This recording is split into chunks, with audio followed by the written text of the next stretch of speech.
There was one short story, not particularly popular, and it was this that the main character read on the train on the way home from work. He didn't understand then that on the day of the finale of the novella, the plot of which he had been following alone for more than 10 years, the universe described in it will become reality. And when the two swords finally clashed, the main antagonist asked him who he was. The hero was afraid to open the last chapter, but only later he became the only one who learned about the end of this world. There were three ways to survive in the destroyed world, although the hero had already forgotten some of them. But he was sure of one thing. If you read the novel, you can survive. Our hero's name was Charlie Dawson, but he didn't really get along with his colleagues because of frequent misunderstandings. His father gave him this name so that he would live as a strong man even when he was alone. But because of this logic, the hero lived an ordinary life as a bachelor. His hobby was reading novels on his way home from work. However, his ride home today was different from usual. Charlie heard a familiar voice very close to him. The girl was telling him that very soon he would be sucked into the phone entirely. It was Sophie Eunice from HR who was standing right in front of him now. She sat down next to the guy and bragged that the communications manager had gone on a business trip today. The guy was slightly embarrassed by her company. He thought about the fact that he had met the most popular girl in their group on the subway, who also smelled nice. Surely many men, starting with the deputy director, offered to drive her home every day.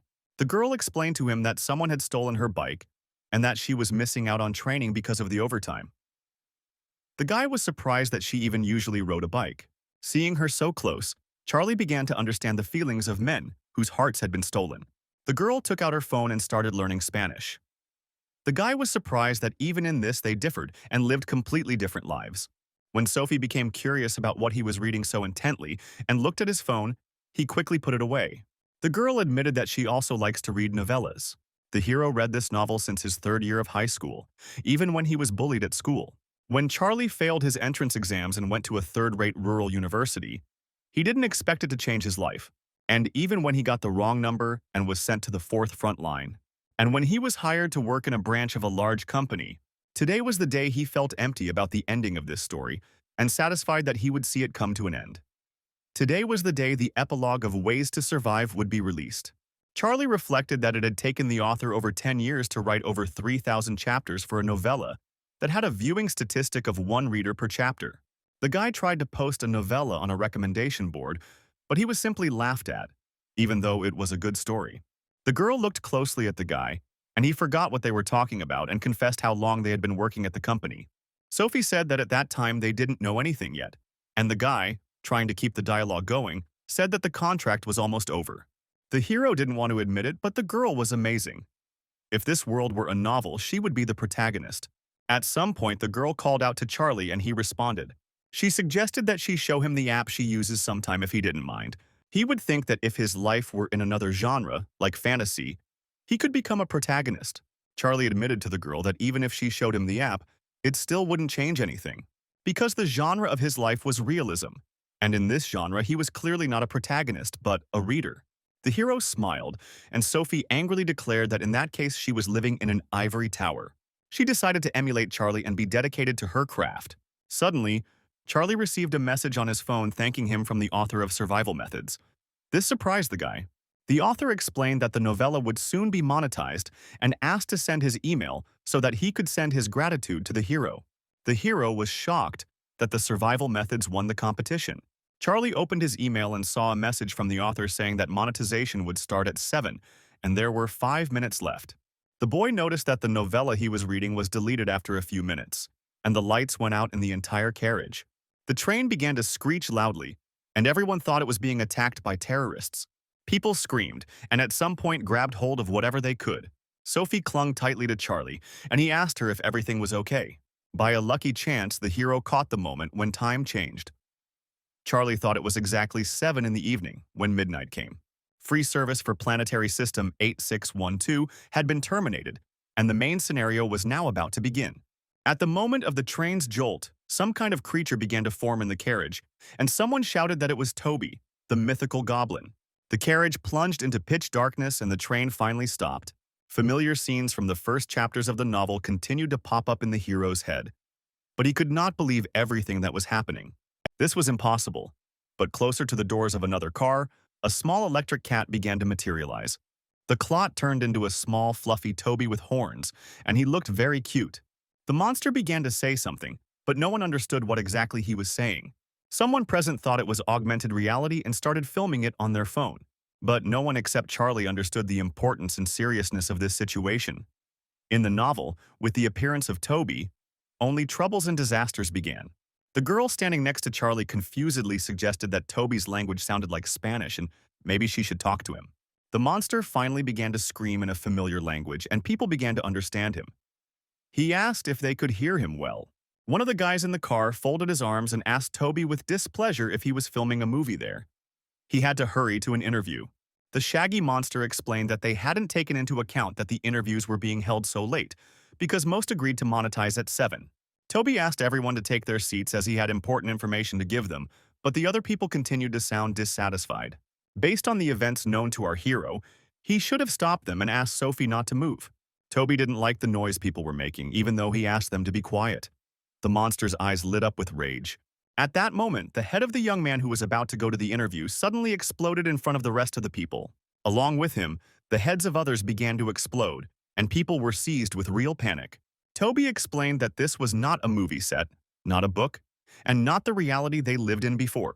The hero realized that the monster was right and all of this was real. Part of him didn't believe it before this situation and went silent when this train car became a bloodbath. Toby laughed maliciously and asked the people if their lives hadn't been gray and monotonous before. One of the men in the jacket approached Toby with a business card and showed it. He offered him money to let him go. It was the manager of the finance department of Charlie's company. He took out a lot of money from his wallet, and the monster called it plant fibers. Toby snapped his fingers and all the money in the manager's hands turned to dust. The monster warned that if he did it again, he himself would disappear. The monster grabbed his head and explained that their debts would increase if people continued to chatter like this. Suddenly, a blue window appeared next to each person present in the carriage. Toby's eyes glowed red again, and he voiced the first scenario, which involved killing one or more life forms. At this time, Sophie was frantically trying to call the police on her phone. The girl was incredibly scared and didn't know what to do. Charlie was trying to calm her down. Oh grabbed Sophie by the shoulders and tried to convince her that they were in a game. The guy tried to explain that every game has rules and now they need to understand them. The hero still couldn't believe it, but he could no longer doubt that he was seeing mountains of corpses and a praying old woman. One of the guys was desperately knocking on the doors of the carriage and begging for them to open them. Someone offered to knock the door down with a hammer. Suddenly a guy's voice was heard, asking everyone to breathe out and calm down. The guy with broad shoulders asked everyone to listen to him. He explained that small disturbances could lead to casualties and offered to take control of the situation. People started to get upset because they didn't know who it was and asked not to be lied to. The guy who spoke turned out to be a soldier named Stan Levin. The hero looked at the military man in surprise. It seemed as if he recognized him. Stan said he had received a message from the unit earlier and had tried to contact them, but to no avail. The national disaster was not surprising, given the current state of affairs. The hero thought that he knew this military man, although he saw him for the first time, but his name was imprinted in his mind for a long time. Charlie didn't remember whether the soldier was introduced in this way in the novel or not. He was sure that Stan was not introduced this way. He was definitely supposed to appear after the first script. The hero realized that if he could reread the survival methods, he could figure out what was going on. At that moment, people started shouting that the Prime Minister was giving a speech. The broadcast stated that unknown terrorists had made their move in an unspecified number of areas of the city, and the government was trying to stop them. People did not understand why it was the Prime Minister who was speaking and not the President. At that time, some were saying that the President had been killed. Another young man immediately attacked the man talking about the President and said that this was obvious nonsense. Only our hero knew that this was all true, and after some time the Prime Minister was killed. Toby laughed and explained that he had already warned that this was not something as simple as an attack. He was not happy with the fact that people still didn't understand and thought that this was some kind of game. He got angry and instead of 24 minutes, he gave the people only 10 minutes to kill someone or be dead themselves. As punishment, the first murder had to happen in the first 5 minutes. Stan tried to calm people down, but nothing worked. Sophie was already shaking all over. She stood there, clasping Charlie's hand, and with a tense face, she watched the crowd of people. At this time, the hero was thinking why the secondary character Stan had appeared, but that guy in the cloak from the novella had not yet appeared. Suddenly, a noise echoed throughout the carriage and scarlet bloodstains appeared on the doors. This meant that someone had been killed in the next carriage.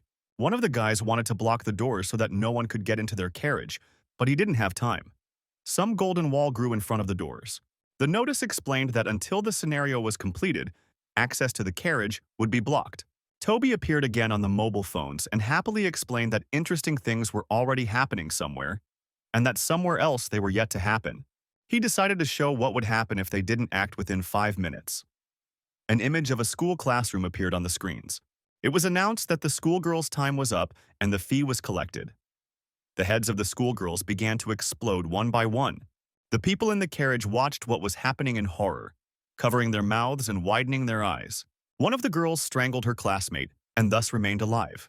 Toby smiled contentedly on screen and said it was all a lot of fun. There was a real panic in the carriage, and Sophie could no longer control herself and was shaking all over. The hero thought that right now some events were happening that he remembered from the novel, but some of them were unknown to him. Charlie frantically began to search through his phone. But despite the fact that the novella had been deleted, he found it in a message he had received from the author. All heroes in the survival modes had unique attributes and could use equally unusual skills. However, when the hero decided to look at the characteristics window on the screen that opened, he was unable to activate it. Charlie decided to open the sent file to understand it, and due to the use of his unique attribute, the reading speed was increased.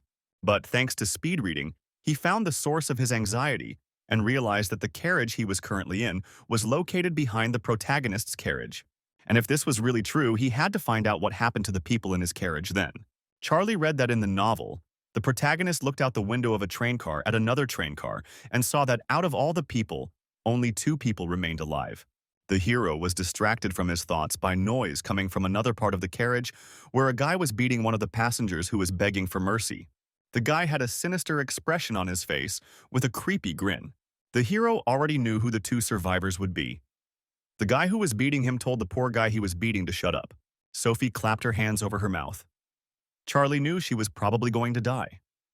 Everyone was going to die, including him, except for the 2 survivors. At this point, a manager from Charlie's work grabbed the beating man's hand and yelled at him about how he could treat his elders like that. It was Manny Houston. The enraged boy turned to him and asked if he wanted to die since he didn't understand what was happening. The attacker explained that they had to choose who to kill.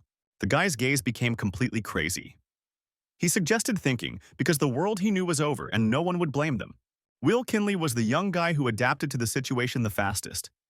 He tackled the poor passenger and started beating him. He was the one who drove the wedge into the crack, because after that people started running up to him to beat up the other guy on the floor too. The soldier watched this with signs of horror and anger on his face, but he could do nothing about it. The hero was reading one particular paragraph in a novella where people were like executioners pulling a lever at the same time, because they didn't want to know who killed the prisoner, and the hero was now watching them, as if rereading this very paragraph. It was as if Charlie was watching this scene from another world. He was simply watching the entire performance, in which that old woman was the first victim. Sophie rushed from the spot, assuming that if they stood there like that, her grandmother would die. The hero grabbed her by the shoulder and explained that she could not act recklessly, and if she went there now, she would be killed. Even though the genre of the story had changed, Sophie still shone as brightly as before. However, the person who can change this story is not Sophie, because she is not the protagonist of this world. Charlie asked her to listen to him for once and stay here. After that, he would not bother her. He knew it was too early for him to intervene, but he had no choice at the moment. Until this moment, the hero did nothing. Not because he was afraid of Will Kinley and the others. He was simply waiting for the right moment. The next moment, the guy took a running start and rushed to the other end of the carriage. He was flying straight towards Will, and he only realized it at the last moment. The hero knocked the guy off his feet, and he flew towards the door of the carriage, crashing into it hard. He began to scream in anger, not understanding what had just happened. His face was distorted by a grimace of rage. At first glance, it might have seemed like Charlie had knocked Will down to save the old lady, but that wasn't the case. His eyes were searching for something. He saw a guy standing with a dry aquarium hanging around his neck, ran up to him and asked to borrow it. The hero stood in the middle of the carriage and shouted loudly for everyone to stop, because even if they killed him first, it wouldn't solve anything. He asked people what they would do next. If what Toby said was true, then each of them would have to kill a man themselves. And the question was, who would die next? Will got up from the floor and laughed ominously. He suggested that Charlie not worry about his turn because all the weak ones would just die. The hero expected him to say something like that. He said there was a way to survive without becoming a killer. He explained that the task did not say to kill a person. The hero showed a grasshopper from the aquarium and said that it was also one of the life forms. The explosive madness they had directed at the old woman to kill her was now directed at him. Charlie didn't understand why his heart started beating so fast, and why his smile reached all the way to his ears. For a moment, he wondered if he had always been this kind of person. While people were running towards the hero, he squeezed one of the grasshoppers in his fist. He threw the rest of the grasshoppers into the air. They hit the floor and ran in different directions, and people began to look for them. With only 3 minutes left in the first scenario, Will scratched his head at the train door and asked why he didn't just hand out the grasshoppers. Charlie explained that there were only 3 of them left in the aquarium, and Will burst out laughing, thinking that he had thrown it so that not all of them could survive. The guy's face took on a mad expression again, and he asked the hero to admit that he had abandoned them to watch them suffer. Charlie thought the guy was cruel and willful. Enjoying the current situation, Will invited our hero to join forces with him. At this time, in the neighboring carriage there was complete devastation, and some man went to the window of another carriage to look. Our hero explained to Will that he preferred solitude, and Will was clearly surprised by his decision. Charlie knew that if he teamed up with Will now, his survival would be guaranteed. Will grabbed the guy by the shoulder and asked him to step aside as he had unfinished business. He wanted to finish off the old woman who was now lying on the floor half dead. However, the hero could not allow him to do this for certain reasons and grabbed Will by the hand, greatly surprising him. Charlie made a terrible face, remembering how this guy had annoyed him when he read the novel. Without thinking twice, Will used the attack on Charlie to get through him to the old woman. The hero knew that he would do something like this. It was an attribute-exclusive skill. Will could already use the skills, and now he laughed ominously, happy about it. Thanks to his talents, the protagonist recruited him, despite his psychopathic personality. People heard the noise and paid attention to this sound. They became even more scared than before. At this time, the battle between Charlie and Will continued, but Charlie could not get into it. The moment the hero activated the second skill, he began to anticipate Will's movements, as if he was reading his thoughts. With this skill, Charlie could only dodge. He was not yet in a state to attack. The hero shouted to Will that he only had 2 minutes left, and he widened his eyes in fear. If he kills the old woman, he will pass the scenario. No matter what, the hero cannot allow him to move on to the next scenario. Will said he knew Charlie would do it and pulled a knife out of his jacket. The hero rushed towards the bandit and almost managed to jump back, but Will's knife still cut him. He was in a lot of pain and Charlie winced, his whole skin feeling like it was on fire. Despite this, he picked up the old woman in his arms and moved in the opposite direction from Will. The weak die, the strong survive. What a predictable world, where man is a wolf to man and the strong prey on the weak. Will was catching up with him from behind, saying that Charlie didn't even have the strength to run away, and there was almost no time left. The hero stood up and, still with his back to Will, asked if insect eggs were considered a life form. He crushed the grasshopper and put the coins in the body. The crazy guy didn't understand anything, and in order not to reason, he attacked Charlie with a knife. Will pounced on the hero and was about to stab him in the chest, but he couldn't. The knife didn't make a single scratch. Charlie said that he wouldn't be the one to die, but Will. There were only 50 seconds left in the script, and the mad guy started waving a knife, trying to hurt the hero, but nothing worked. Finally, the time was up and Toby appeared, surprised, playfully not understanding what had happened in that carriage. There were only 5 survivors left in the carriage. Sophie, Charlie, the boy with the grasshoppers, the soldier, and the manager. For some time before Toby appeared, Will tried to beg Charlie to save him. He began to say that human life is priceless, but the hero remained adamant. He explained that this was the rule of the new world. The new world needed new rules. The next moment, Will's head was already torn into pieces, and Charlie continued to stand and look at him. The hero thought that he was the same, and he had the opportunity to save all these people.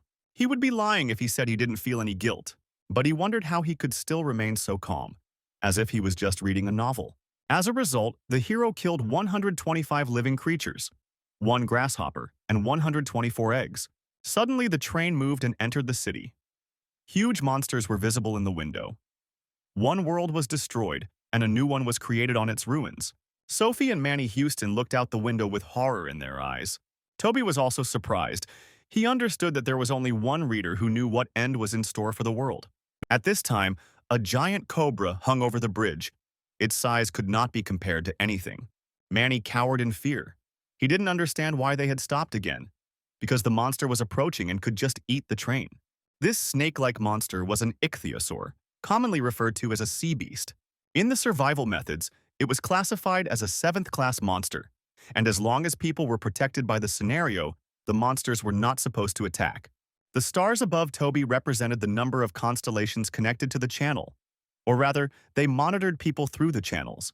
If events had unfolded according to survival methods, Will would have killed most of the people in the carriage and survived. But now that the premise of events has begun to emerge, it seems that the story has begun in earnest.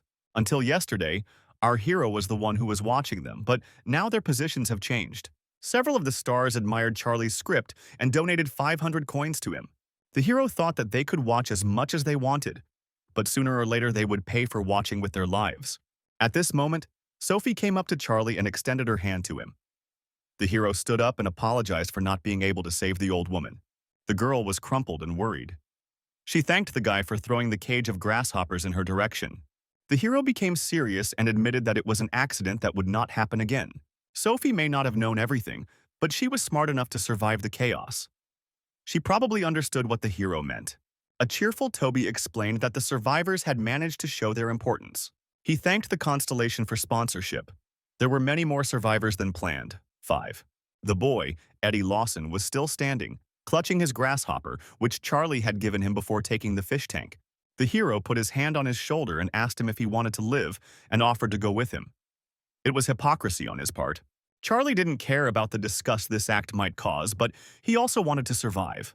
Manny Houston asked Toby if he would let them out now. Our hero at this time did not understand why someone like him decided to go on the subway today, and Toby ominously asked if he was sure he wanted to get off. The monster admitted that he was impressed. He didn't have any special expectations from this car, but they were exceeded. Toby explained that as a reward for completing the first scenario, they are eligible to receive sponsorship from the constellation. Charlie thought that none of the people here understood what they were talking about anyway. Toby explained that they were all weak now, but there were great beings who sympathized with humans and were ready to sponsor them. Blue screens appeared in front of each participant.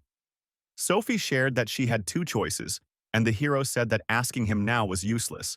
It turns out that Sophie has received 2 offers from sponsors since the Sponsor's Choice event began. In Charlie's case, there were 4 sponsors who wanted him to embody them. The hero thought about it, considering that the protagonist had received 5 offers. 4 offers is not so little.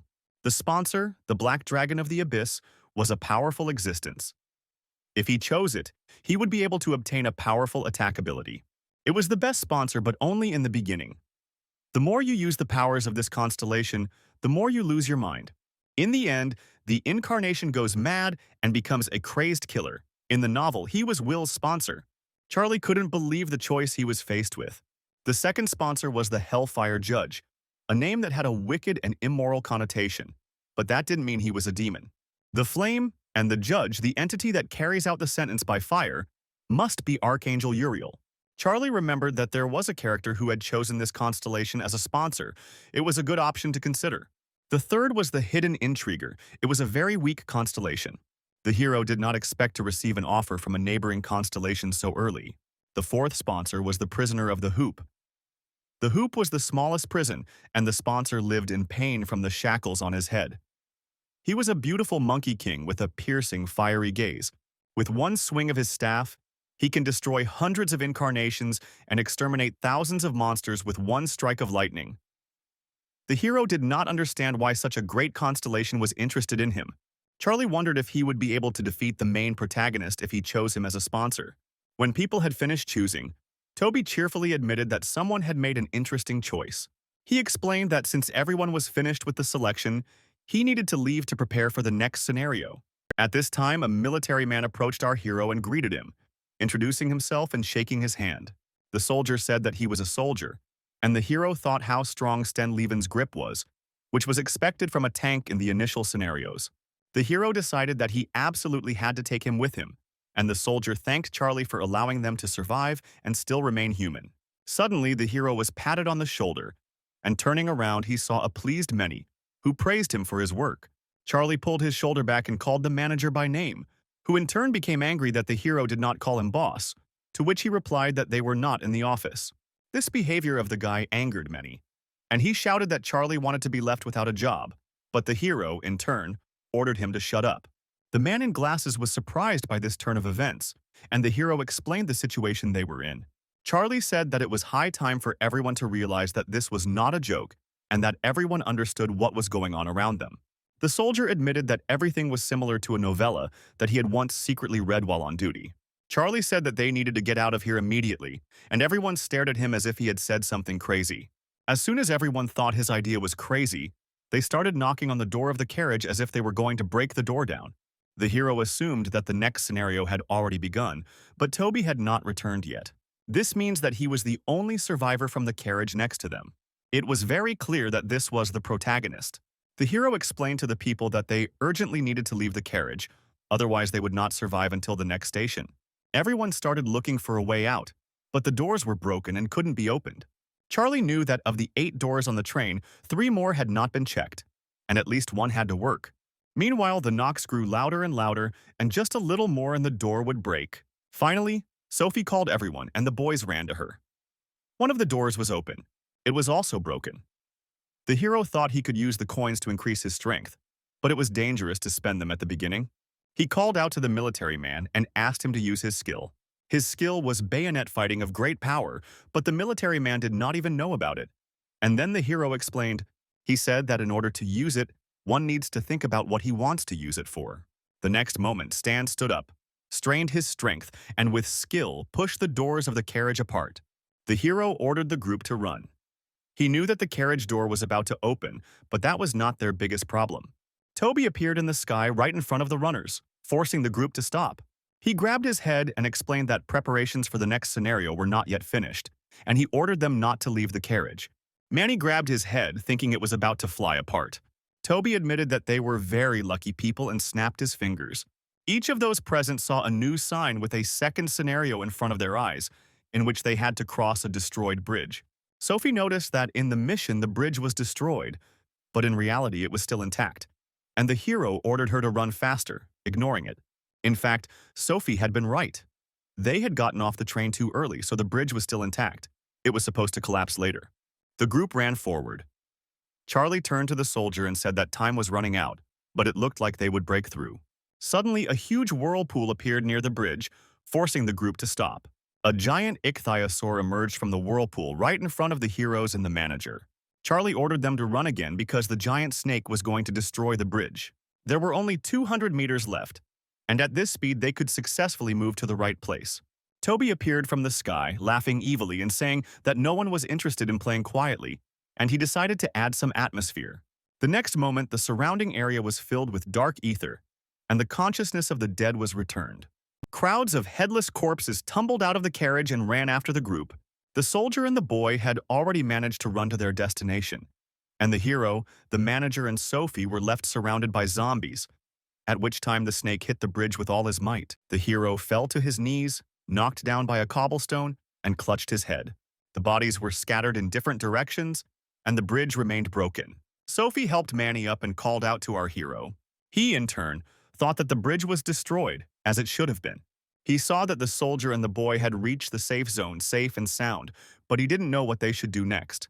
Sophie received a blessing from the constellation, which restored the bridge ahead of the group, and they were able to run across it. The hero thought that this was a very rare occurrence, even for survival methods. He did not understand which constellation became her sponsor. Charlie wanted to see her character, but he couldn't do it. He began to think that she had some special sponsor. Sophie called out to the hero just as the unknown man's fist was flying towards his head. The hero didn't have time to dodge and was thrown back several meters by the blow. He knew that now was not the time to be daydreaming, and looked at the monster. It was a human-type 9th-class monster. It was Will, risen from the dead and turned into a demon by the ether. He became even more aggressive than before, and the hero thought that he had no choice but to cross this bridge. But there were 3 of them here, and only an even number of people could cross the bridge. One had to die. The hero turned around and called out to Sophie to tell her something. He saw the manager grab her in his arms and not let go. The next moment, Manny moved and ran across the bridge, still holding Sophie in his arms. The hero only had time to think that the manager had left him here alone. Charlie wanted to look up the character's information, but again, he couldn't do it. The guy just chuckled to himself, seeing the situation that had arisen. Hordes of zombies ran towards him, and he tried to push them away from himself as best he could. He knew he couldn't cross the bridge alone and tried to think of something. Charlie first thought that he could neutralize one of the monsters and go with him, but the chance of this was too small. Toby was watching the hero at this point and informed him that there were only 15 minutes left, but none of the constellations wanted to help Charlie. Also watching this scene from the safe zone was the hero's group. They saw how he alone tried to fight the horde of zombies. He felt his body reaching its limit, especially when the zombies drove him to the edge. This time, the hero really didn't know if he would be able to survive. Suddenly, his special skill, Bookmark, was activated. Even though Charlie had gone through over 3,000 chapters of survival techniques, he had never seen a skill called like this. He activated his first bookmark, which was only active for a limited time, just a minute. The hero gained a darkening and a double, and with one blow he killed the monster running towards him. Will screamed in pain and repeated that he didn't want to die but now as a zombie. The hero looked down at him again, dispassionately, and said nothing. He was once again surrounded by a crowd of zombies preparing to attack. Suddenly there was some kind of explosion, and the crowd of angry zombies looked back at the source of the noise. They turned their attention to the guy in the cloak, calmly walking right among them. He asked the hero in surprise who he was. Charlie froze in fear. He knew that he would not be able to lay down such a character accurately. Before he had time to look at the information about the character, he came up to him, grabbed him by the throat, and lifted him over the abyss. The first way to survive in this world was developed by the man who was squeezing the hero's throat. He couldn't understand how Charlie survived. It was Professor Hunter Davidson. At this time, a barrier exactly like the one in the carriage appeared next to the restricted area, preventing Sophie and the others from seeing anything. The guy in the cloak asked the hero his name, and he, in turn, thought that this guy was the very hero. The protagonist was surprised that he was able to figure out how to use the coin so quickly, and the hero answered him the same. Charlie thought they had only gone through one main scenario and one sub-scenario, and this guy was already so strong. Things were bad. He found himself in a situation he didn't want to get into with all his heart. The protagonist punched the hero hard in the stomach and ordered him to tell everything as it was. But Charlie just smiled and said that since he was younger than the hero, he should respect him. The hero decided to flatter the protagonist and said that he was his biggest fan. Hunter admitted that he hadn't heard anything like that in a long time, but he didn't loosen his grip. He decided to forgive Charlie for his arrogance, but warned that it would not change his position anyway. He was interested in only one thing: how the hero survived in the subway. Charlie knew that Hunter would find out everything just by looking at his face. Suddenly, the hero's reading skill improved and activated, and to his surprise, he began to hear the protagonist's thoughts. The hero said that he was simply lucky. Thanks to the explosion in the neighboring carriage, he was able to find an aquarium with grasshoppers in the fallen child's possession. Hunter thought that the future had completely changed, while Charlie thought about how shocked the protagonist must be. He looked seriously at our hero, still lost in his thoughts. The hero smiled in turn and offered to let him go so that he could peacefully reach the safe zone. But Hunter was not satisfied with this. He activated the sage's gaze and squeezed Charlie's throat even tighter.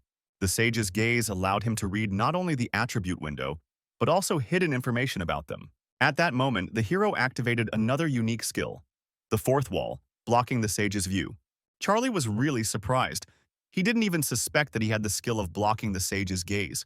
Hunter thought that now he definitely had to kill him. The hero decided not to waste another minute.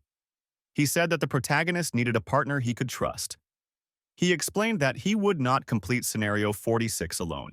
The regressor, having information about upcoming events, repeats the life already lived, and if the regressors do not exactly repeat the actions of their previous life, they find themselves in a world unknown to them. Charlie grabbed Hunter's hand and asked him to take him on as a companion so that he could make up for what he lacked. Hunter replied that he had decided to take him on as a partner and put him on the ground. He grabbed him by the collar and dragged him along the bridge. When they were almost close to the barrier, Hunter decided to ask the hero one last question. He assumed that if Charlie was a prophet, he knew his own future too. The protagonist grabbed him by the collar again and lifted him over the abyss, in which a giant crocodile had already opened its mouth, and asked him one last time whether he would unclench his hand or not. The hero closed his eyes and decided to calm down, because he knew this guy. Finally, he decided to say two things. He told Hunter that he was not his subordinate, and therefore hoped that he would treat him fairly. And he also said that he would team up with the protagonist, but that he must promise to cooperate with him equally. Then the hero smiled and ordered Hunter to unclasp his hand and go away as far as possible. The next moment, the protagonist released his hand and Charlie flew into the abyss. Hunter smiled, explaining that he now believed that the hero was indeed a prophet. At that moment, Charlie flew straight into the mouth of a giant crocodile. He held his breath and had to stay in the stream of water inside the crocodile.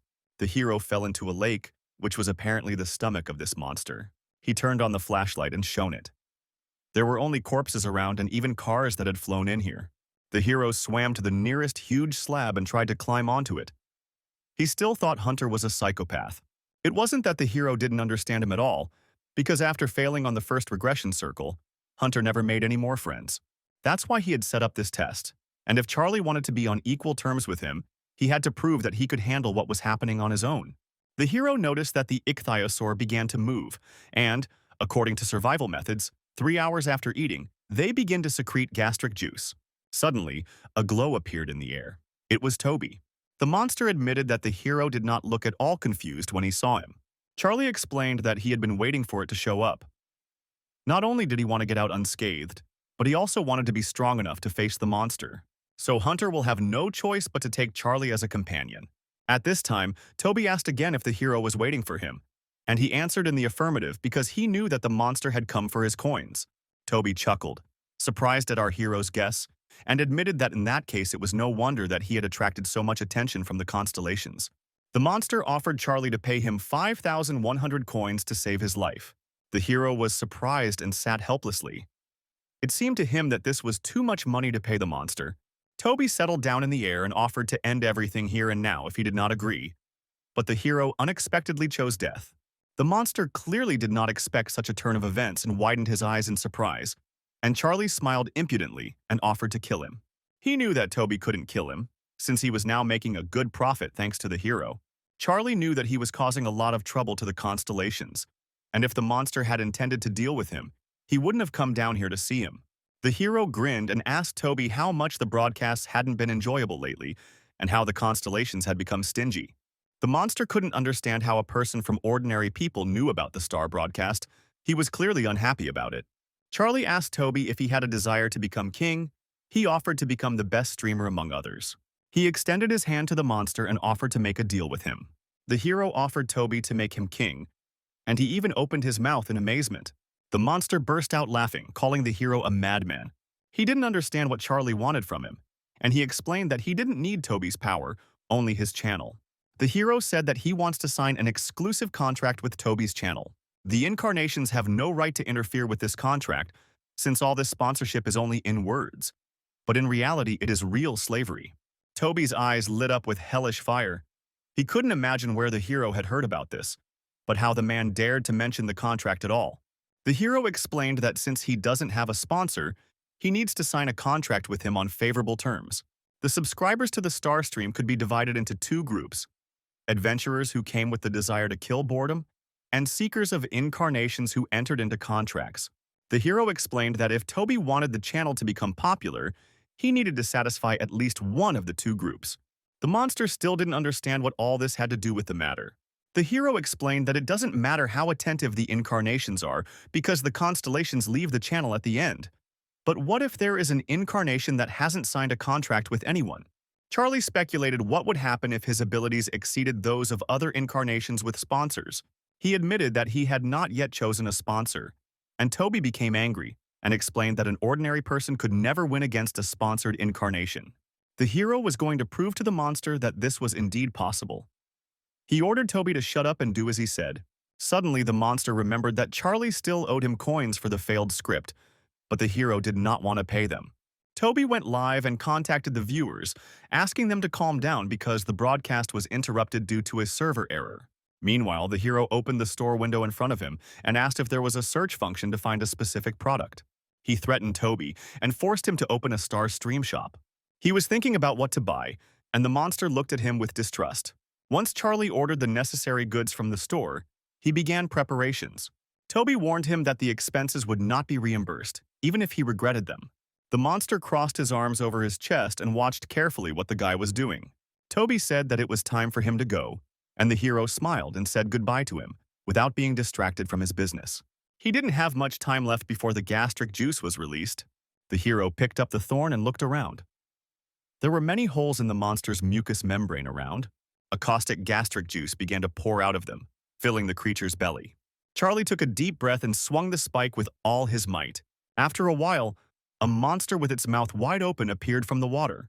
The hero desperately held onto its mucous membrane while a real whirlpool was created in the monster's throat, sucking in corpses. Charlie had plugged up a lot of holes before the stomach acid came out and was now extremely exhausted. He didn't know how much time had passed. Several constellations admired our hero's vitality, and Toby immediately appeared to praise him. But Charlie lost consciousness. He fell to the floor right in front of the monster's face. Toby marveled at the boy's resourcefulness in closing the monster's openings for the release of digestive juice.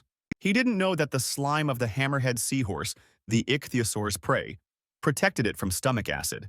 Before the stone boar's spike could get to work, the hero hung on it and poured the rest of the slime onto his skin and clothes.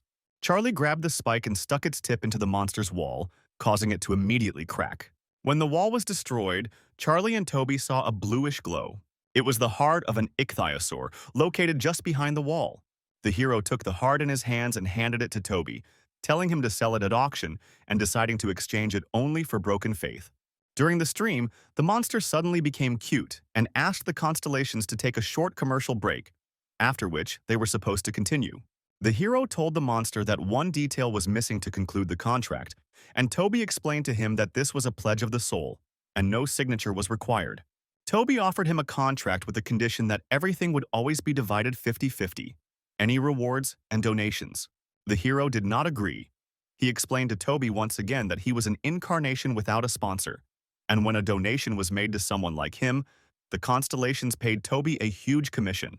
The hero put his hands on his belt and offered Toby a deal with the condition of 100% to 0. The monster could only take the commission. This stunned Toby. The hero admitted with a smile that he did not want to give him a penny. The monster was truly at a loss. No matter how hard he tried to bargain with the guy, nothing worked.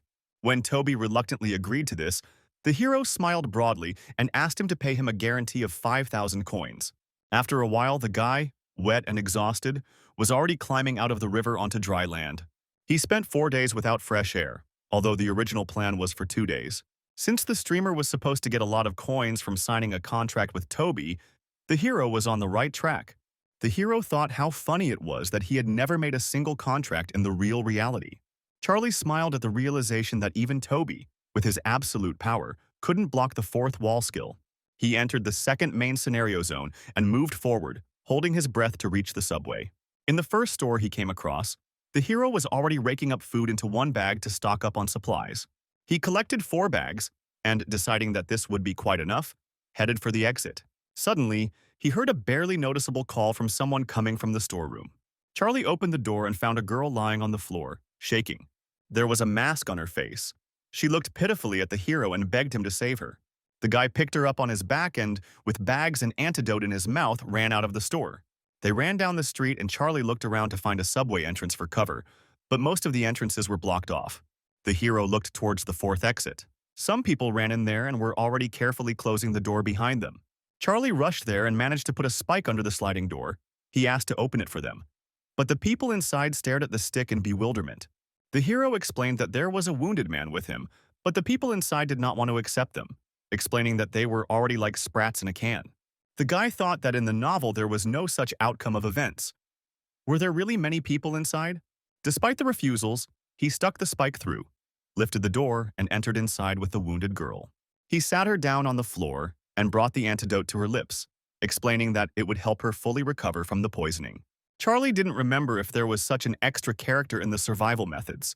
Before he had time to look at the character description, people with flashlights came out from the depths of the corridor and shone them directly at the hero and the girl. They didn't look the friendliest. The men had sticks in their hands and evil grins flashed on their faces. One of the men asked the hero who he was, to which the hero immediately responded with his name. After this, the gang leader moved on to insults, but one of the men recognized the exhausted girl on the floor. They began to discuss among themselves that the girl from the alien group who had gone with them had not returned. After exchanging meaningful glances, the men burst out laughing. The hero thought about the opinion that such reckless crimes would take place only because Armageddon seemed to him a hackneyed cliché.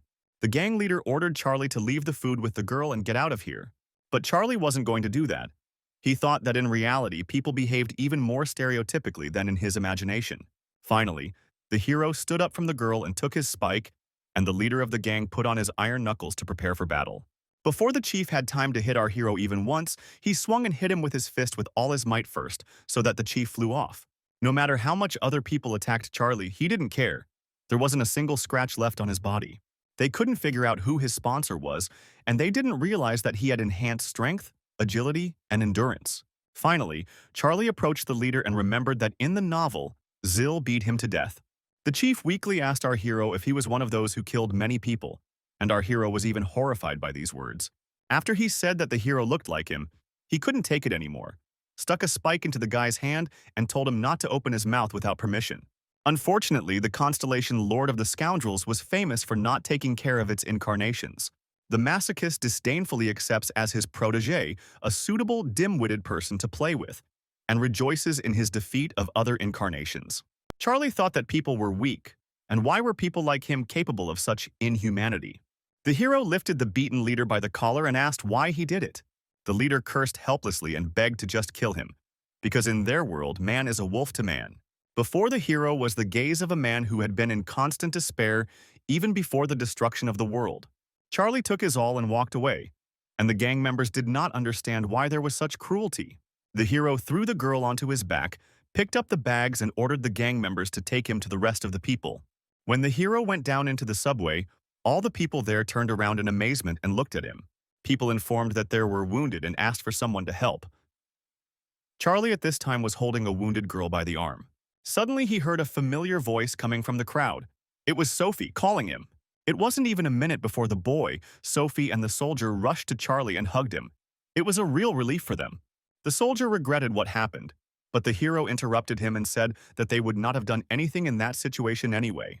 As Charlie handed out food to the boy, his group remembered Hunter telling them that the hero would pull through. They said that he left the station just yesterday. Hunter was a regressor who lived the same life, and in the current third circle, he was born an all-consuming monster, who is forced to leave and not look back in order to achieve his goal. And yet he is the one who came to carry out a radical cleansing. The hero just thought that the department head was missing when shouts were heard.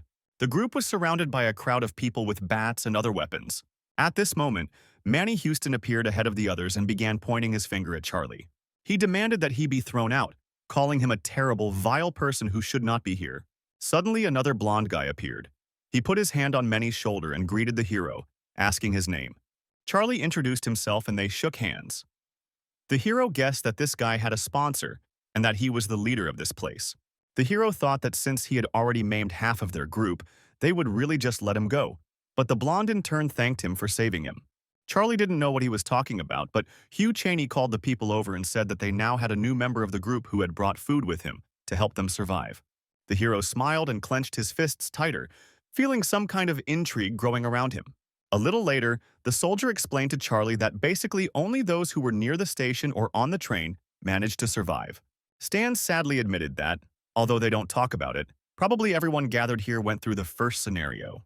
While the soldier was explaining that all the people here were split into the main group and the aliens, the hero at that time thought that all the people here were murderers. In the main group, many praised the group leader for all the measures, and in the outcasts, the children complained about hunger, and their parents reassured them. Hugh put his hand on the manager's shoulder again and explained that hope must not be lost under any circumstances. The distribution of food in this place was carried out by the main group, but the food was running low, so people were appointed who were sent to the surface to get it. Sophie explained that Charlotte Higgins, whom he had saved, was also among them. She was still weak. Sophie said that several other people had left besides her, but only the members of the alienated group had not returned. The hero turned to the soldier and suggested that he had refused to join the main group, although he had probably been offered the opportunity. Stan admitted, hanging his head, that he knew little about things like morality and ethics, but something inside him told him that any other choice would be wrong. Charlie came up to him and lightly tapped him on the chest, explaining that duplicity was not a vice. The main thing was what was in his heart. These words touched the boy. At this time, Hugh Chaney and his gang approached them and asked for a minute because they had something to talk about. He invited Charlie to join their group, and the soldier standing next to him was surprised by this turn of events, although the hero was calm. Hugh wanted to offer him a high position to run the group together, and the guy asked what would happen if he said no. The blonde was so confident in himself that he didn't even expect such an outcome of events. Charlie wondered how he had tried to profit from his existence. Hugh drew the hero's attention to the unfortunate people surrounding them. A little while later, when Hugh and his gang left, the hero began to examine his bags of food, and the soldier was worried whether it was right that the hero gave them the cold shoulder. When the hero refused and explained that they would not wait for him, and Hugh in turn made it clear that they would still look at it, all this led Stan to doubt the good state of affairs. Charlie didn't think about it any further and opened the package, offering his comrades some food. Not even 5 minutes had passed when the group of heroes was called out from the side, and all four turned to look at the speakers in bewilderment. In front of them stood an angry and dissatisfied group of people. People were puzzled as to how the hero decided to appropriate all the food for himself, while other people clearly did not have enough food. They were told that Charlie had come to save them all and had to give the supplies to Hugh in order to get only his share. At this moment, the hero remembered that Hugh in the novel fueled his power with the despair of these people. He was left with only one choice: share the food and become a hero, or keep it all for himself and become a villain. Sam View entered the crowd surrounding the hero and tried to calm them down by saying that there had been a misunderstanding and Charlie had decided to work with them. He explained that the food would be handed over for distribution and winked at the hero, realizing that he left him no choice. Hugh said that naturally they would not go without food and smiled good-naturedly. Charlie broke the silence and said that no one would get free food anyway. His expression was serious. Hugh made a face, and the hero explained to him that he did not trust these people and did not do charity work. Charlie explained that he only accepts coins for food. He turned to his group and said that this time they got free food for their pretty eyes, but next time they would have to pay 10 coins. At this time, Charlotte finally came to her senses and made it clear that she would not take food for free. She shook our hero's hand and thanked him for saving her today. Then she turned to Sophie and the soldier and told them not to make puppy eyes and to pay for the food as well. Stan and the girl felt ashamed of these words and looked down, after which they approached Charlie and exchanged coins for food. It turns out that if you touch your fingers together and say the required amount to yourself, the coins will be transferred. The boy also came up to Charlie and gave him 10 coins more for eating the chocolate bar yesterday. Charlotte grinned and praised the boy for being even better than the adults. She thought that the people here were like some kind of cattle. They eat what they are given and then go off to explore, as if to slaughter. The soldier did not understand why the hero did not lower the price to 10 coins, as he did for them. Otherwise, at this rate, they would not buy anything. Late at night, Stan suggested that Charlie go take a nap, but he declined, explaining that he had a lot of work. The next morning, Charlotte was indignant that all the food had been sold out overnight, and at first, everyone had been walking around and grumbling. Hugh emerged from his tent and joyfully announced that from that day on, the food rations would be limited to 3 biscuits per person. He asked if anyone would like to replenish the food supplies for those who were collecting provisions, so that they could eat more. People were indignant. They said that almost no one who joined the reconnaissance detachment returned. No one wanted to die. Last night, the main group bought half of the hero's supplies. Hugh said that if people wanted to eat, they had to prove they were worthy of it, and if they decided they were, they would exchange the food for something of value. Crowds of hungry eyes turned to Charlie, blaming him for the changes for the worse that had taken place today. Charlotte blamed the hero for allowing the main group to take over all the food again, instead of weakening it. In fact, he wanted the people to wake up on their own, in which case there was no point in selling food to the main group. The hero explained that he did get coins, and not just one, but 1,450 coins. Charlotte was surprised and turned to Sophie with indignation, asking how he could be trusted after that. But Sophie only smiled. Charlie admitted that he sold everything and didn't even keep anything for himself. A boy standing next to the hero offered him a chocolate bar, but Charlie ruffled his hair and refused. He then turned to his group and asked if they had anything left over from yesterday. If so, they needed to eat it immediately. At this time, people tried to buy some products from Hugh, but he quoted too high prices that people could not afford. The hero went to look around and noticed rails going far into the darkness. He heard a voice explaining that all the bandits and people who had gone in that direction had died. It was Charlotte who hoped he wasn't going to go there. She asked again if she had thanked him for saving her, and the hero replied that he had already heard it from her. Charlotte pointed towards the leader's tent, where a lame man was standing, and said that it was he who attacked her yesterday. She looked at him angrily and promised that she would personally finish him off. Charlotte was a girl who would have died without the help of a hero. Charlie wondered if she had chosen her ability, since things turned out differently. Suddenly, the girl saw an old woman standing near the leader's tent and, seriously angry, headed straight there. The hero called out to her and did not let her go in that direction. He explained that actions now would not lead to anything good. The girl had a unique attribute, a little man. It was ordinary in itself, but depending on the case, it could be upgraded to rare and even legendary. Charlie explained to Charlotte that the problem wouldn't be solved if she stopped them right now. It would happen again and again as long as people didn't have enough food. The hero was surprised that she was a small person with demon slayer skills, and a little more and she could turn into a random killer. The guy looked at his phone and decided that it was time for Toby to show up. It was at this moment that he materialized, and all attention was focused on this monster. Toby explained that his friend, who was originally in charge of the channel, had been disciplined and that there would now be a new host. The monster was clearly nervous, although he looked down on the people, rubbing his paws. Toby snapped his fingers, and from that moment on, a food rationing sanction was put in place and the existing food supply was completely destroyed. The monster laughed evilly, deciding that people would now eat only what he said. The hero smiled at this time, deciding that everything now really looked like ways of survival. Hugh called everyone to him, explaining that he had an important announcement. According to him, the situation was such that there was a shortage of participants in the reconnaissance detachment, so they would stop supplying food to those who did not join it in the near future.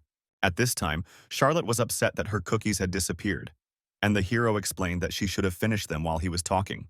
Charlie thought that Hugh was now thinking that the hero had probably foreseen everything that was coming, but that was impossible. Charlotte also asked if Charlie knew about this, but he only replied that he assumed Toby would not leave them alone. But the second fine came as a surprise even to the guy. A life tax was introduced, where every night people had to pay 100 coins to continue living. The soldier ran up to Charlie and asked what they should do next. Most likely they were supposed to join the squad, but the hero did not agree. Stan squealed worriedly about the need for provisions, but the hero insisted that the world had changed, and with it, the food. He explained to his group that they would now hunt monsters, but they could not go to the surface because it was dangerous there. Charlie thought that in the long run they would need a team that would take ownership of the script's purpose. Hugh and the others said goodbye to the hero's group. He thought that the blonde would start a conflict, but it turned out that Charlie's departure brought relief. The level of understanding of the characters grew, and the hero realized that now his understanding was enough to recognize their feelings and thoughts like an open book. Hugh offered to take one of the members of his group with him. As the hero thought, he could not let them go alone. The blonde explained that they also wanted to get some information about the tunnels, and the only one Hugh sent with the hero's group was Manny. All this time he was shying away from the corpses and asking Sophie to take his hand so that he would be less afraid.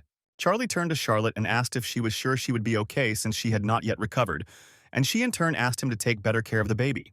The soldier understood that they would not be able to continue walking just like that, and it would be better to send the child and the ladies back before it was too late. Charlotte, in turn, yelled at him for the fact that she might not be that good, but she knew how to fight.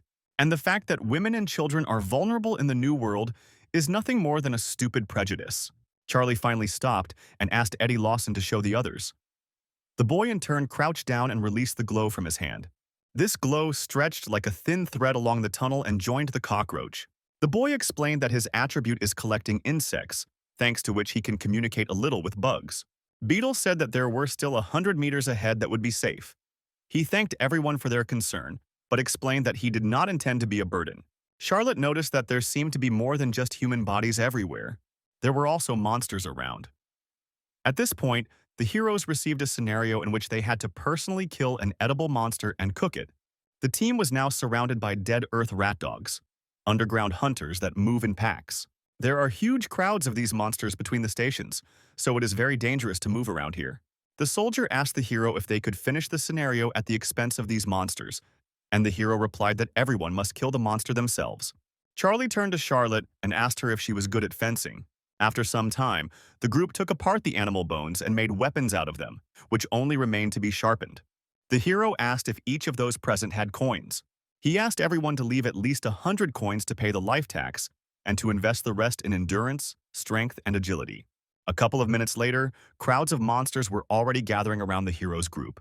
The soldier was very skilled with his weapon and tried to kill as many monsters as possible. Charlotte kept up with him, waving a sharpened bone that looked like a sword. She missed one and shouted about it to warn the others. At this time, the boy was dealing with another monster with a bone that looked like a club. Sophie ran up to him and helped finish off Eddie's monster. Charlotte asked with a worried face if everything was okay with everyone. Each of them informed the other how many monsters he had managed to kill. Although the hero did not use all his strength, the difference with the military man was only one monster, and he spent so many coins. Charlie looked at Stan from the side and envied the fact that the Steel Master liked the military man. At this time, Sophie looked thoughtfully at the monster and thought about how it could be cooked. At this point, the soldier turned to the hero and asked him if he by any chance knew what was going on around him. The hero could have shamelessly declared that it was a guess, or lied. But from the reader's point of view, it was best to do otherwise. Before Charlie could voice his thought, Manny screamed hysterically. One of the monsters grabbed him by the leg and dragged him along. At this time, Sophie tried to save him and grabbed the manager's hand. And as a result, the two of them were quickly dragged by the monster. At some point, before the group could even figure it out, Sophie's leg had already disappeared into the hole in the floor. The soldier only managed to stretch out his hand, and Charlotte covered her face with her palms, realizing that this manager was only going to cause problems. After a while, Stan stood next to Charlotte and looked at the hole in the floor in bewilderment. They let Eddie and the hero go alone. Charlie explained that the boy's ability would help catch up with these creatures. He also explained that Charlotte was not feeling well, which is why the two of them had to stay here. Stan looked at Charlotte's neck and noticed a huge bruise there, as if someone had strangled her. The soldier explained to the girl that if something went wrong, the guys would give them a signal. The boy was holding Charlie's hand at this time and was walking forward. If it weren't for Eddie's skill, the hero might have had to spend coins again, and the boy, in turn, wanted to ask him something. He asked Charlie because he did it on purpose then, and the guy, not knowing what Eddie was talking about, was scared in advance. The boy explained that when the monster caught Sophie and Manny, he deliberately let them escape. Eddie explained that at that moment he looked straight into the hero's face and did not understand why he did that. Charlie thought that the boy was smart, and there was no point in hiding the truth from him, so he said that it was all because of the rat dog's habits. They dragged their prey into their lair and left it for later. Eddie said that the hero is a bad liar. Otherwise, if he were that kind of person, he wouldn't have saved him in the subway. The hero thought that the boy could reason very maturely, but he was still a child. And Charlie said this because Eddie didn't fully understand how many nasty adults there were in this world who were ready to take advantage of his early maturity. The boy asked the hero if he was a celestial being by any chance, or not the main character, which surprised Charlie very much. The boy replied that he was neither God nor a hero, but did not deny that he knew something about this world, and the boy said that after the session he would make a wish. He explained hesitantly that usually there was a reward at the end of such stories. The hero put his hand on the boy's shoulder and said that he would definitely make his wish again. At that moment, the additional scenario was updated and some kind of chest appeared in front of them. Charlie covered the boy's mouth and explained that treasure rooms usually contain more than just treasure. And he was right. The next moment, the treasury took on the appearance of a lair, and monsters appeared. In this den, Sophie and Manny were tied up at the roots of the trees. He was yelling at her because if she hadn't taken the subway that day, they wouldn't be in this situation. Sophie didn't understand why he blamed her, and the manager admitted that he was the one who stole her bike. They explained to me that he had offered to give her a ride in his car so many times, but she had refused, and the hero was wondering why the manager had suddenly decided to take the metro. Sophie, in turn, yelled at him for stealing, and Manny said that he should have just gotten into the car right away. Charlie, although he didn't want to go out now, was terribly tired of listening to all this. At this time, the manager was telling Sophie that he had not encouraged her to do anything like that. Charlie at this moment swung and threw the awl straight towards the manager. Manny noticed the thing flying towards him and his eyes widened in fear. He screamed like a girl and pressed himself closer to Sophie. At this time, the hero appeared with Eddie, and she was finally able to see him happily. The place where Charlie had landed split open, and a web of cracks crawled across the place like a mirror. This place, shrouded in a veil of darkness, was a hotbed of growth of shadow roots. Everything here was so filled with shadow ether that a twilight flame flared up from it. And in a place where there are shadow roots, there will certainly be he. It was a tall guardian of darkness, more like a skeleton, dressed in rags, with long tentacles coming out of it. The boy put his hand to his mouth and the hero told him that everything was okay and that he shouldn't hold back. The next moment, Eddie turned away, crouched down, and vomited. All the insects the boy had come into contact with were crushed. Charlie asked Eddie how many more times he could use shadow contact, and the boy replied that he could only use it once or twice. The hero headed straight towards Sophie and Mina, not noticing the Guardian of Darkness. He cut the ropes and released them. The demon-type monster's strength was so great that after cutting the roots, only the handle of the knife remained. Suddenly, the Guardian of Darkness turned around and looked with his demonic gaze towards the hero. There were many types of monsters, but the demonic type was unique. The Guardian of Darkness received the blessing of the Demon King, and the hero thought it would be better for them to avoid fighting him. The next moment, the demon used an aura of fear, but it was neutralized by the fourth wall. Then the Guardian of Darkness let out a cry and spoke in some incomprehensible language. The situation had worsened, and Eddie was still very ill. He was sitting on the ground, leaning against a tree. Everyone was now thinking only about how they would like to avoid a fight. Suddenly, Sophie said the word "mom," and the hero glanced at her in surprise. She explained that the monster had just said the word "mom." The girl asked if her pronunciation was bad, and this confused the hero even more. He knew perfectly well that she had studied Spanish, but how did she know demonic? Charlie asked Sophie what the monster was saying, and she explained that he just kept saying, "become a mother." The girl turned to the monster and squeaked that she wasn't even married, and the Guardian of Darkness turned to Mina and pointed his finger in his direction. Before the boys could figure anything out, the next moment one of the guard's tentacles penetrated the manager's mouth at the speed of light. Sophie and Charlie were distorted by a mask of horror. The next moment, the hero already understood what this meant and rushed towards the guard with the bone sword. The demons were like parasites. They needed an intermediate host to produce offspring, and now it was many. Charlie swung his sword and hit the tentacle with all his might, causing it to split in half. Sophie ran up to the poor manager while the hero tried to fight off the attacks of the Guardian of Darkness. He knew that this monster could not be defeated with the same tactics he had used against the ichthyosaur. In an open confrontation, the hero had no chance of winning, especially since the sword was broken. But even in this situation, it was possible to find a way out. He called Toby, believing that at this moment he was definitely watching. The furry monster was surprised that he recognized him in such a guise, but Charlie had no time to talk. He asked to get the package that had come to him. Toby laughed tensely, explaining that it was not his job. The hero pointed out the notifications to Toby and showed that the animals were unhappy with his behavior, and the monster immediately became scared. A large sweat ran down Toby's body, and he promised the constellations on live television that he would do everything. The next moment, the hero received an item from the exchange, which transformed in his hand. It was a broken sword, which the hero held with great effort. Toby laughed. He didn't understand how the hero was going to fight with this. Not only was the blade broken, it was also useless for proper skills. Charlie knew all this anyway. If he hadn't known it, he wouldn't have bought it. The next moment, the sword sparkled with a bright flash of light, causing Toby and the Guardian of Darkness himself to shudder. After the death of the ichthyosaur, Charlie bought one skill from Toby, pure energy of the White Star. The blade transformed into the Sword of Faith, and the hero could cut off the tentacles of the Guardian of Darkness with it. Now he had a chance. After the attack, the hero bent over. He had a simply colossal mana consumption. But the next moment, he gathered his strength, activated the tempering skill, and jumped, concentrating all his strength into the strike. The hero activated the second bookmark and prepared for battle, since time was limited. He rushed at the monster, cutting off first the left leg, then the right tentacle. And after 2 continuous attacks, the Guardian has a weak spot, which remains unprotected from the blow, and Charlie rushed straight into the monster's chest, flying through it and cutting right through. It was the end of the monster. Sophie heard his last words, which told her how Charlie knew about these attacks. Charlie looked tensely and tiredly towards his comrades, realizing that it seemed his secret had now been revealed.